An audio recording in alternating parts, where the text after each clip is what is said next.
ती फक्त एकदा ही कुंडलिनी जागृत झाली की मग ती ब्रह्मरंध्र छेदून जेव्हा ह्या सर्व शक्तिमान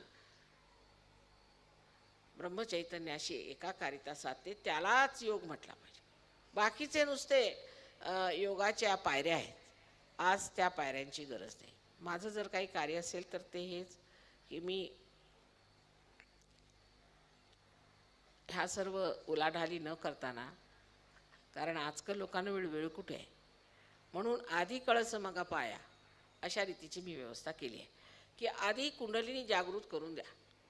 आधी तुम्हाला मी लेक्चर दिलं हे नका करू ते नका करू ते काहीच पटणार नाही.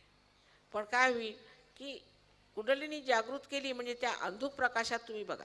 समजा हातात हात साप धरला तुम्ही आणि मी म्हटलं की हा साप आहे आणि अंधार असला आणि तुम्हाला दिसत नाही.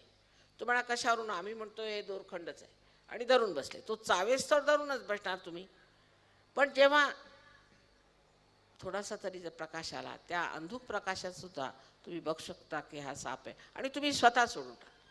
म्हणून मी म्हणते की तुम्ही स्वतःचे गुरु होऊन घ्या. काही गुरूंची गरज नाही, काही नाही. तुम्ही स्वतःचे गुरु होऊन घ्या.